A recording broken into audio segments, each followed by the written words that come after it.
My name is Kaya Nordstrom, and the moment my life changed forever was when Victor T. Main looked me dead in the eye and said, "Good luck finding another job at your age in tech."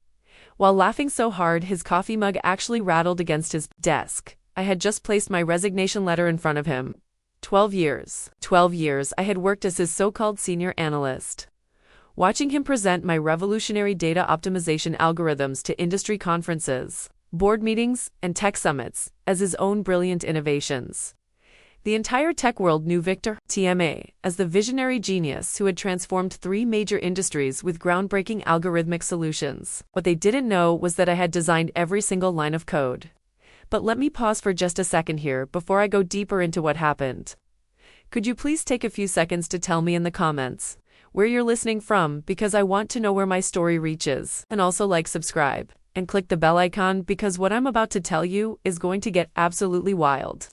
And you're not going to want to miss what happens next, okay? So, there I was, standing in Victor's corner office on the 42nd floor, watching this man who had built his entire career on my work treat my resignation like some kind of joke. He was 53, Verdal, always wore these expensive navy suits that probably cost more than most people make in a month. The kind of man who never questioned why he deserved to be at the top. "Seriously, Ka," he continued, leaning back in his chair like he was doing me some kind of favor by even acknowledging my existence. "You're 41. In tech years, that's practically ancient. And honestly, what experience do you really have besides following my directions for over a decade?" I just stood there, holding this cardboard box. Nothing fancy, just a regular moving box I had grabbed from the supply closet. Victor glanced at it with mild curiosity. "What's that?" "Your personal trinkets, family photos, and coffee mugs. My backup drives," I said calmly. His expression shifted slightly. Not panic yet, but definitely confusion. "Backup drives of what?" "Every algorithm iteration, every failed experiment, every breakthrough moment. 12 years of development logs, time-stamped, code commits, and design documentation, all stored in my personal cloud storage." Naturally now, I watched the color literally drain from his face. See, Victor had a secret that I had kept for 12 years. He had never understood a single line of the technical work, not one algorithm, not one optimization, not even the basic principles behind the systems that had made him famous. He was essentially a very well-paid presenter who had gotten extremely good at explaining my innovations as if he had created them himself. "You can't take proprietary company information," he said, but his voice had lost all that confident bluster from just moments before. "Actually, I can." Company policy section 7.3 clearly states that personal research, backups, and development documentation belong to the employee who created them. I wrote that policy myself 3 years ago when we had that security audit. You signed off on it without reading it. Remember, the thing about Victor was that he had always been too arrogant to bother learning the technical details of anything. He would sit in our development meetings, not at the right moments, ask a few surface-level questions, and then walk into boardrooms and present my work with complete confidence. For 12 years, I had watched him take credit for algorithms that had revolutionized inventory management for major retail chains, optimized supply networks for global shipping companies, and created predictive models that saved manufacturing companies millions of dollars annually. "CA, let's talk about this reasonably," he said, standing up and trying to regain some authority. "Those algorithms were developed on company time, using company resources, using my brain. I interrupted my education, my creativity, my problem-solving abilities. And according to the intellectual property agreements you made me sign, any documentation I created for personal learning and development purposes belongs to me. I've been very careful about that for 12 years. The truth was, I had been planning this moment for exactly 18 months. It started when I overheard Victor at the company holiday party, talking to the board chair about how he was the innovative mind behind our success, how he had personally developed every major algorithm, how the company would be lost without his technical genius. He was standing maybe 10 feet away from me, describing in detail how he had supposedly created the optimization model that I had spent 8 months perfecting, working nights and weekends to solve problems he couldn't even comprehend. That night, I started documenting everything. Every email where I explained technical concepts to him. Every meeting where he asked me to walk him through algorithms he claimed to have invented. Every code review where his suggestions made it clear he didn't understand basic programming principles. I created a detailed timeline of every innovation, every breakthrough, every solution that had come from my work alone. Besides, I continued, I won't be needing to find another job.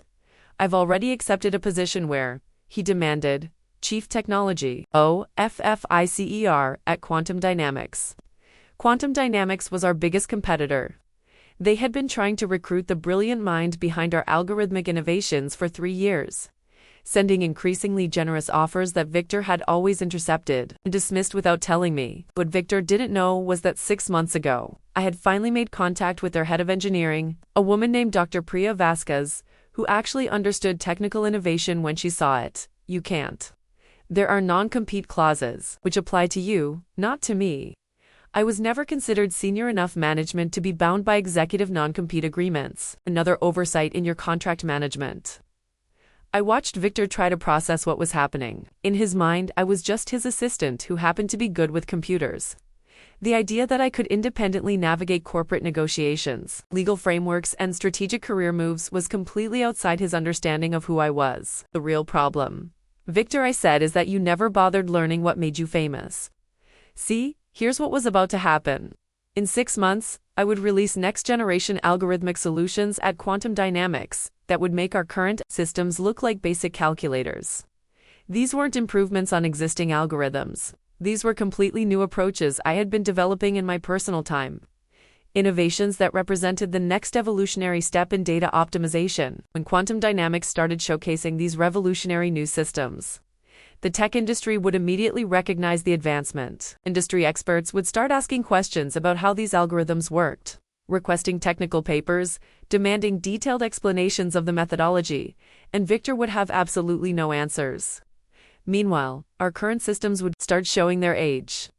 Without me there to continuously refine and optimize the algorithms, performance would gradually decline. The sophisticated monitoring and adjustment protocols I had built would begin failing without someone who understood the underlying architecture. But the real masterpiece was going to be the industry conference circuit. Victor had already committed to keynote presentations at 4 major tech conferences over the next 8 months. He would be expected to discuss technical innovations, answer detailed questions about algorithmic approaches, and engage with other experts about future development directions. Except he had never actually understood any of it. I had always prepared his presentations, written his talking points, and even fed him answers through earpieces during question and answer sessions. Without me, he would be standing in front of hundreds of industry experts with nothing but memorized buzzwords and surface-level explanations. You don't understand what you're doing, Victor said, but his voice was shaking now. This will destroy your career. No one will ever trust you again if you steal proprietary information. I'm not stealing anything. I'm taking my own work. And actually, Dr. Vasquez has already put me in touch with patent attorneys, who are very interested in reviewing the documentation I've maintained. Apparently, there might be questions about whether the patents filed under your name accurately reflect the true inventor. That was when Victor's face went completely white. The patents, 18 different algorithmic innovations, all filed under his name as the primary inventor with me, listed only as a contributing researcher. Patents that were worth millions in licensing revenue. Patents that formed the foundation of our company's intellectual property portfolio. Patents that I could prove I had developed entirely myself. The timestamp development logs are particularly interesting, I continued. They show a clear progression of innovation, problem solving, and technical breakthrough that corresponds exactly with every major patent filing.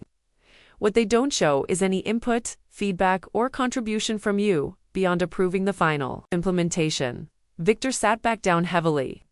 I could practically see him calculating the implications. If those patents were challenged, if I could prove I was the actual inventor, the financial consequences would be catastrophic. The company could lose its intellectual property portfolio. Licensing agreements could be invalidated. Stock value could plummet, and Victor's reputation would be completely destroyed. What do you want? He asked quietly. I don't want anything from you, Victor. I'm just leaving. But I thought you should know what's coming. I turned toward the door, carrying my box of backup drives. 12 years of innovation, 12 years of breakthrough solutions, 12 years of technical genius that had been credited to a man who couldn't write a basic sorting algorithm if his life depended on it. The really tragic part, I said, pausing at the office entrance, is that if you had just given me proper credit, if you had acknowledged my contributions, if you had treated me as a partner instead of a subordinate, none of this would be happening. I would have been happy to stay and continue developing innovations under shared recognition. Wait. But I was already walking away down the hallway where I had spent 12 years being invisible. Past the conference room where Victor had presented my work to countless executives. Past the desk where I had solved problems that he couldn't even understand. The elevator doors closed and I watched the floor numbers descend. 424140. 39. My phone buzzed with a text message from Dr. Vasquez. Legal has reviewed your documentation. Patent attorneys want to meet next week. This is going to be bigger than we thought. I smiled for the first time in months, because what Victor didn't know was that this was just the beginning. The backup drives, the documentation, the patent challenges, those were just the opening moves. What was really going to destroy him was something much simpler and much more devastating. In exactly 3 weeks, Victor was scheduled to deliver the keynote presentation at the International Conference on Algorithmic Innovation. 3,000 of the world's leading tech experts would be watching. The presentation topic was next-generation optimization, revolutionary approaches to complex problem-solving. It was going to be broadcast live, recorded for posterity, and attended by journalists from every major tech publication. And Victor was going to have to deliver that presentation without me writing his talking points, without me preparing his slides, without me feeding him answers through an earpiece. He was going to have to stand in front of the entire tech industry and explain algorithms he had never understood, discuss innovations he couldn't comprehend, and answer technical questions about work he had never actually done. The elevator reached the ground floor, and the doors opened to the lobby where I had entered as an invisible senior analyst 12 years ago. But I was walking out as something completely different. I was walking out as someone who was about to change everything. 3 weeks passed and I watched Victor's world crumble from my new office at Quantum Dynamics.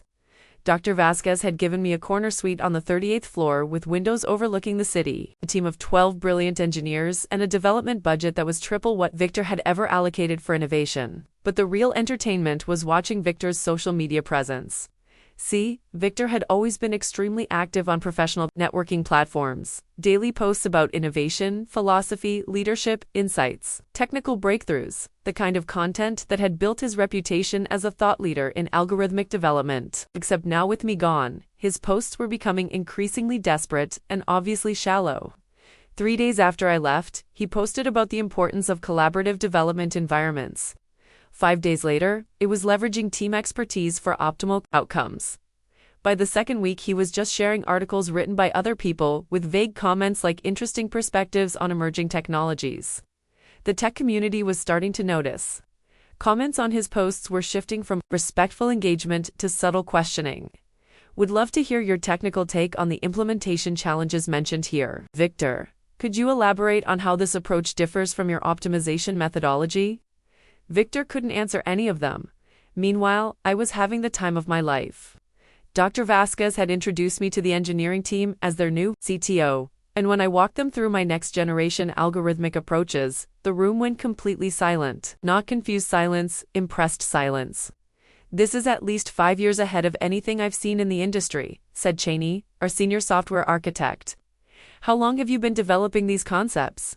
About 3 years in my spare time. I told him I was waiting for the right opportunity to implement them properly.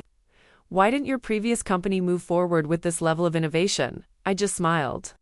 Management wasn't technically sophisticated enough to understand the potential, but the really beautiful part was watching Victor try to maintain his speaking commitments without me. 2 weeks after I left, he was scheduled for a panel discussion at a regional tech summit. I watched the live stream from my new office. The moderator asked him about recent developments in machine learning optimization.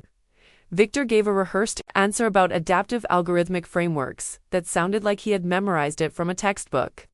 When the follow-up question came, can you walk us through a specific implementation example? Victor actually paused for 15 seconds before giving a completely generic response about iterative testing methodologies.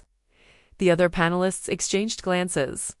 Dr. Amanda Riley from Stanford looked genuinely confused. Victor, that's interesting, but I was hoping you could discuss the technical architecture behind your optimization models. The mathematical foundations that make them so effective. Another pause. Well, Amanda, I believe in keeping technical discussions accessible to broader audiences, but this is a technical conference. Our audience specifically wants detailed algorithmic insights. Victor deflected again, and I could see the exact moment when Dr. Riley realized that something was wrong. Her expression shifted from expectation to puzzlement to concern. By the end of the panel, she was essentially carrying the conversation, while Victor nodded and made vague comments about innovation ecosystems. The tech blogs picked up on it immediately. Has Victor T. Main lost his technical edge? Was the headline on Tech Insider 3 days later. The article was subtle but devastating, questioning whether industry leaders were becoming too disconnected from hands-on development work. But none of that compared to what happened the night before the International Conference on Algorithmic Innovation. I was working late at Quantum Dynamics, putting finishing touches on our new optimization platform when my phone rang. Unknown number, "Ka, please, I need your help." Victor's voice, but completely different from the confident executive I had worked for. He sounded broken. "Victor, how did you get this number?" "I called your old apartment. Your neighbor gave me your cell." "Listen, I know things ended badly, but I'm in serious trouble here. Tomorrow's presentation. I can't do it without your help." I leaned back in my chair. "What exactly are you asking me?" "I need the technical content, the slides, the talking points, the explanations. I'll pay you. Consulting fees, whatever you want. Just please help me get through this presentation." "Victor, you've been presenting my work for 12 years. Surely you understand it well enough by now to explain it yourself." "You know I don't. You've always known that." And there it was, after 12 years. Victor T. Main was finally admitting that he had never understood any of the work he had built his career on. "I'm sorry, Victor, but I can't help you. I have my own responsibilities now. QA, they're going to destroy me up there. 3,000 people live broadcast, recorded forever. If I can't answer their technical questions, then maybe you shouldn't have spent 12 years pretending to be something you're not." I hung up. The next morning, I was sitting in the front row of the International Conference on Algorithmic Innovation, surrounded by the most brilliant technical minds in the industry. Dr. Vasquez was next to me, along with our entire engineering team. We had been invited as special guests to preview some of the innovations Quantum Dynamics would be announcing over the coming months. "Ladies and gentlemen," the conference moderator announced, "please welcome Victor T. Main, Chief Innovation Officer at Teknova Solutions, presenting next-generation optimization. Revolutionary approaches to complex problem solving." Victor walked onto the stage, and I could see his nervousness from 100 feet away. His movements were stiff, his smile forced. He looked directly at me in the front row, and I saw something that almost looked like pleading in his eyes. His presentation started predictably, rehearsed opening remarks about the importance of innovation, generic statements about algorithmic advancement, broad generalizations about industry trends. The slides were obviously thrown together at the last minute. Basic charts, stock photos, bullet points with no substance. For the first 10 minutes, he managed to maintain the illusion. But then Dr. Patricia Wang from MIT raised her hand. "Victor, thank you for the overview. Could you walk us through the mathematical foundations of your optimization approach? Specifically, how do you handle multidimensional constraint satisfaction in dynamic environments?" Victor stared at her for what felt like an eternity. That's an excellent question, Patricia. The mathematical foundations are quite complex. Yes, but could you give us the actual mathematical framework, the algorithms, the computational complexity analysis? Well, without getting too deeply into the weeds, Victor, this is a technical conference. We're here specifically to get into the weeds. I watched Victor's face cycle through confusion, panic, and desperation. He looked at me again, and I could see him calculating whether I might somehow help him. But I just sat there expressionless. The framework involves iterative processes and optimization matrices. Dr. Wang looked genuinely concerned now. "I'm sorry, Victor, but could you be more specific? Are you using gradient descent, genetic algorithms, neural networks, dynamic programming? What's the actual approach?" "It's a hybrid methodology that combines multiple approaches. Which approaches specifically?" And that's when Victor completely fell apart. The technical details are proprietary, and I can't share the specific implementation." Without Victor interrupted. "Dr. James Okafor from Google, you're presenting at a technical conference. The entire point is sharing technical details. We're not asking for code. We're asking for methodology." And honestly, added Dr. Sarah Kim from Amazon, Some of the claims in your abstract seem mathematically impossible. You're suggesting optimization improvements that would violate fundamental computational complexity principles. I felt Dr. Vasquez tense beside me. She leaned over and whispered, "Did you write that abstract?" "No," I whispered back. That was all Victor trying to sound impressive. What happened next was absolutely brutal to watch. Dr. Kim stood up and walked to the microphone in the audience section. "Victor, I've been following your work for years, and I have to ask directly, do you actually understand the algorithms you're presenting as your innovations?" The auditorium went completely silent. 3,000 people watching Victor Timain being called out on live broadcast by one of the most respected algorithmic researchers in the world. That's an inappropriate question. Is it because I've reviewed your recent social media posts, your panel discussions, and now this presentation, and I'm seeing a consistent pattern of technical avoidance? You consistently deflect when asked for specific implementation details. Dr. Wong stood up. Actually, Sarah raises an interesting point. Victor, could you explain why your optimization model claims to achieve polynomial time solutions to problems that are fundamentally incomplete? I don't think this is the appropriate forum for this. Is exactly the appropriate forum. Dr. Okafor was standing now. You're making claims about revolutionary algorithmic breakthroughs. We're asking you to explain how they work. And then something happened that I hadn't planned. Something that made this moment even more perfect than I had imagined. Dr. Vasquez stood up. "Actually, I think I can answer these questions," she said, her voice carrying clearly through the auditorium sound system. Every head in the room turned toward her. Victor looked like he was about to pass out. Dr. Vasquez, the moderator, said, clearly confused, "You're not scheduled to present until this afternoon." "I know, but I think there's been a significant misunderstanding about the source of these algorithmic innovations. The optimization models that Victor has been presenting for the past 12 years, they weren't developed by Victor or his team at Technova Solutions." The auditorium erupted in confused murmuring. "They were developed by Dr. Kaya Nordstrom, who recently joined Quantum Dynamics as our Chief Technology Officer." Dr. Vasquez gestured toward me, and suddenly 3,000 pairs of eyes were focused on me instead of Victor. Would you like to explain the mathematical foundations that Victor seems unable to discuss?" I stood up slowly, my heart racing, but my mind completely clear. "Actually," I said, "I'd be happy to." I walked to the stage past Victor, who looked like he was frozen in place. The moderator handed me the microphone, and I looked out at an auditorium full of the world's leading algorithmic researchers. The optimization model that Dr. Kim questioned achieves polynomial time solutions by restructuring the problem space, rather than solving n-complete problems directly.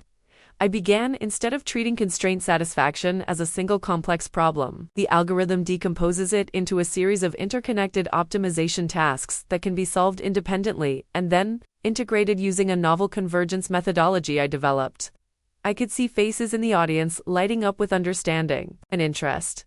Dr. Wong asked about mathematical foundations. The core approach uses modified Lagrangian multipliers combined with adaptive gradient descent, but the breakthrough was realizing that you could treat the constraint space as a dynamic manifold and use differential geometry to optimize the search path. For the next 20 minutes, I walked through the technical details of algorithms that had revolutionized 3 industries. I explained the mathematical principles, the computational complexity analysis, the implementation challenges, and the innovative solutions I had developed. The audience was completely engaged, asking sophisticated technical questions that I answered easily and thoroughly. These were the conversations I had dreamed of having for 12 years. Discussions with brilliant minds, who understood and appreciated the complexity of the work. When I finished, the auditorium erupted in applause. Standing ovation from 3,000 technical experts who finally understood what they had been seeing in the industry for over a decade. Victor was still standing on the stage, but he looked completely forgotten. Irrelevant. Dr. Kim approached the microphone again. This is fascinating work. But I have to ask, if you developed these algorithms, why has Victor Timain been presenting them as his innovations for 12 years? I looked directly at Victor, who was standing maybe 10 feet away from me. That's a question you should ask him. The auditorium went silent again, waiting for Victor's response. We worked as a team, collaborative development. Victor, Dr. Okafor, called out. If this was collaborative work, why couldn't you explain any of the technical details? The specific implementation was handled by Kaya. Dr. Vasquez finished while you took credit for her innovations. And that's when the tech journalists in the audience realized they were witnessing the biggest fraud scandal in industry history. Phones were out, live streams were broadcasting, social media was exploding. Victor Temain exposed as fraud at international conference was trending within minutes. But the most beautiful moment came when Dr. Wong approached the microphone one final time. Victor, I think it's time for you to leave the stage. He walked off and I never saw him again. 6 months later, I was delivering my own keynote presentation at the same conference, introducing algorithmic innovations that were genuinely revolutionary. Quantum dynamics had become the industry leader in optimization technology, and I had become the recognized expert that I had always been. Victor's career was completely destroyed. Technova Solutions lost their major contracts. Their stock price collapsed and Victor was quietly asked to resign. The patents were successfully challenged, and I was recognized as the true inventor of innovations worth millions in licensing revenue. But you know what the most satisfying part was? 3 weeks after the conference, I received a handwritten letter from Victor. Not an email, not a text message, but an actual letter delivered to my office. Key H said, I spent 12 years taking credit for your genius, and I convinced myself that I deserved it, because I was the one brave enough to present it to the world. I realize now that presenting someone else's work isn't bravery, it's cowardice. You are always the innovator, the problem solver, the brilliant mind behind everything we accomplished. I was just the person standing in your way. He was right, and that's my story. From invisible senior analyst to chief technology officer, from stolen credit to recognized genius, from workplace humiliation to industry transformation. Sometimes the best revenge isn't getting even, it's becoming who you were always meant to be. So here's what I want you to do. If this story inspired you, if it made you think about your own untapped potential, if it reminded you that brilliance shouldn't be hidden or stolen, then please share this video with someone who needs to hear it. Leave a comment telling me about a time when you had to fight for recognition you deserved. And subscribe because I've got more stories about people who refused to stay invisible. The world is full of Victor Temains taking credit for other people's genius. But it's also full of people like us, waiting for the right moment to step into the light. Your moment is coming. Trust me on that.